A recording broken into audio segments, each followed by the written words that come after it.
Hi, babe. Welcome to the Horror Babe Show. I'm your host, Chelsea Beller, and today we have Mike of Mike's Monsters on the show. Yay! Welcome back, Mike. Thanks. I live here. Yeah, he lives here, so it's pretty easy to get the interview. Mike and I went to a screening last night. Gee, that sounds familiar. We went to a screening of Godzilla Minus One at the Arrow Theater.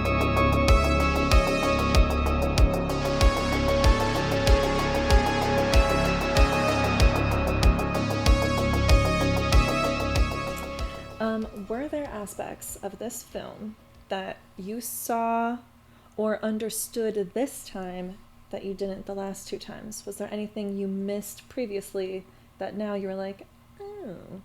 Yeah, no, it was just like the little visual details here or there, or we had just watched the original Godzilla 54 right before watching Minus One, like just literally right before, like a few hours, and then we just got right in the car and went to the screening, and I definitely noticed even more visual homages than before. Like the easy ones for me were like the reporters on the rooftop the first time and him biting the train, but then Yamazaki even pointed out at the screening, and I noticed it during this viewing, that the train conductors looked exactly the same as the train conductors from 54. And he said during the screening that he cast guys that looked just like them and had them act the same, like have the same scream and everything. Yeah. And it was those little bits were even more noticeable this time around. And but just even like when Godzilla gets crispy after he blows his breath and stuff, like I noticed it the last few times, but the first time he attacks that ship and crawls all over it, I thought he was just burning because he blew up the ship, but like I didn't think that he might have. So you kind of learn later that that's what's going on, and he's regenerating. And yeah, he's literally burnt to a crisp because he just expelled his heat ray. Yeah, and it burns him while he does it, which is such a fun aspect. I love that detail to the lore, or whatever you want to call it. Because character. You would be. Yeah. Like it's your entire body creating like this insane amount of heat that causes like an atomic bomb. Yeah. I love it.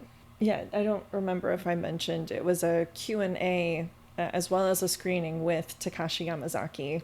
And this Q&A was so much more enjoyable than the previous one, and I think it's because he's been through so many of these now, because that was the American premiere. The first one outside of the country of Japan to have seen the movie. Yeah, he was visibly more nervous back then. I think so. And even during the Q&A after the standing ovation and everything, last time he sounded more timid and kind of nervous with some of his answers, but this time he was way more confident and just like so much more confident. Was playing with the audience at times and giggling and like laughing at the questions that were getting asked and teasing. And just when he giggled when they asked him if there was any idea to make Godzilla just a little nicer in this movie, and when he heard that, he giggled like a little schoolboy, and it was one of the funniest. He was and it was like he is so excited and happy and proud of this movie. Something I didn't pay as much attention to the first watch, because this was my second watch, this was his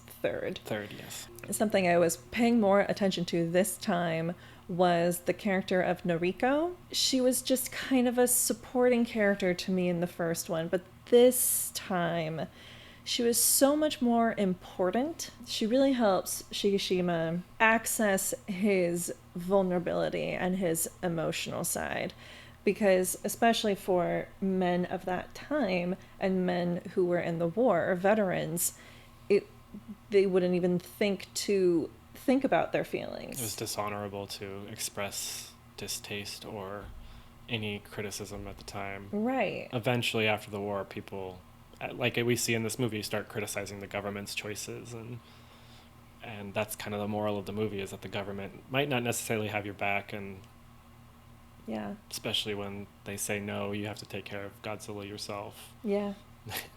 Which is fucked. Yeah.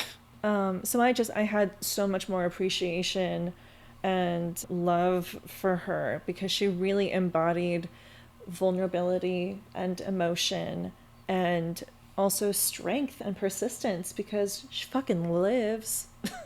Spoiler. Yeah. But she lives through an atomic blast. Like, that's fucking impressive. My next question. I really enjoyed the Q&A after this screening far more than the original. How did you feel about it? And did you have any burning questions answered in that Q&A? Yeah, I really enjoyed it, and it was hard because I recorded the whole thing, and it's going on my YouTube. It probably is going to be up by the time this is up, and it was hard to keep my camera steady because he had us all laughing so hard and giggling. It was so funny. And also, I was trying not to laugh into my microphone so I didn't overtake half of what he was saying. And you might, however, hear my laugh. He teased that he's talking to them about making another one, and he wants to, and if he has to make another one, there probably is going to be another monster involved. But he also acknowledges that if there's another monster, they still have to up the people part of it, which they did with this one, and get a good drama. But he did hint that like his favorite monster is King Ghidorah, but like that doesn't mean that that's going to be the -1 sequel. Well, Toho was in the room, so he couldn't exactly say anything. And no, it was a good one. And my burning question, and I had been thinking about it since the first Q&A, was how did they choose some of the classic Ifukube music? Akira Ifukube, the original composer of the original movies.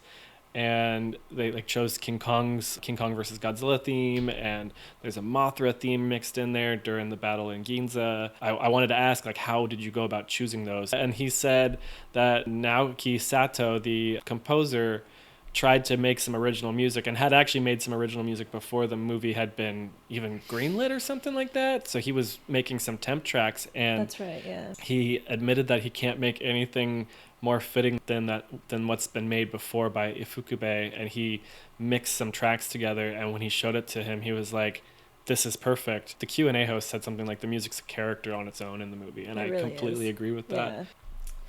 Yeah. My last question is, can you imagine seeing this film 31 times in the span of 2 months?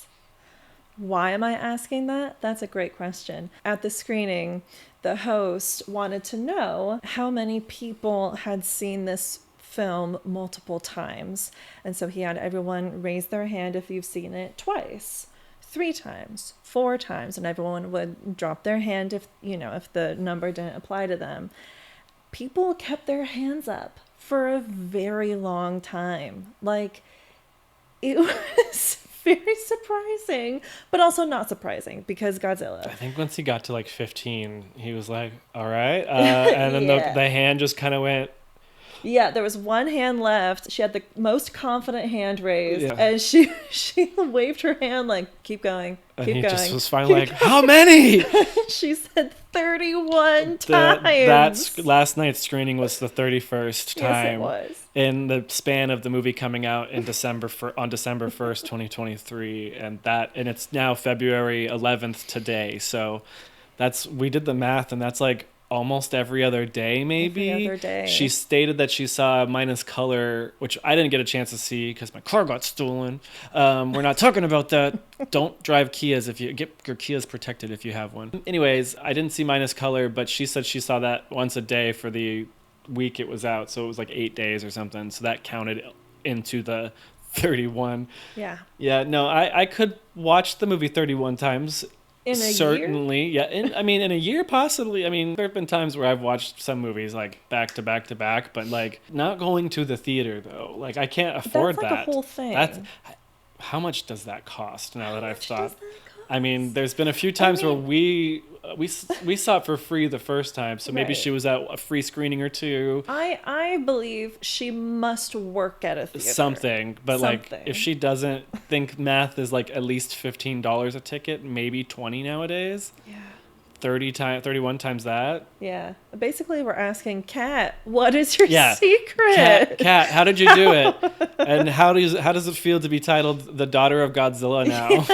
By Takashi Yamazaki. Yeah. If you don't know about her, there's a woman named she's named herself the wife of Godzilla. Look her up on YouTube. We think it's the same woman that we're thinking about, but she's seen the movie 35 times in Japan, and Kat is, according to Yamazaki, the second highest, which is now 31, and he has now named her the daughter of Godzilla, which is high cool. Praise. But yeah, we got to meet him real briefly at the end too, and he's just the sweetest guy. Do you want to show your? It's hard to see probably from there, but I got to take a Polaroid of him, and he signed it for me, and we had him sign our our ticket. Our first ticket from the premiere. The premiere, yeah. He was so lovely. He deserves all the praise he's getting. Thank you so much for this movie, Takashi Yamazaki. You're a legend, and we thank you. And good luck on the Oscar nomination. We hope we are rooting for you. I'm going to be watching with all my Godzilla toys here. We're going to line up in front of the TV. Okay. We're going to pop bottles. We're going to play the theme song. And then if you don't win, we're not going to post about it because we don't want to look like a bunch of weirdos. Yeah, we don't look like weirdos. No. Thank you for watching. Thank you for being on the show. I appreciate it. Yeah, I live here, so. Well, thank you for carving time out of your busy, busy schedule, polishing his toys. Thank you all for watching. I appreciate it. Make sure to subscribe to Horror Babe Show. Also, you can follow me on Instagram. And I have Letterboxd now, so follow me on there. Don't forget to like, comment, follow, and subscribe. Thanks again. Bye, babe.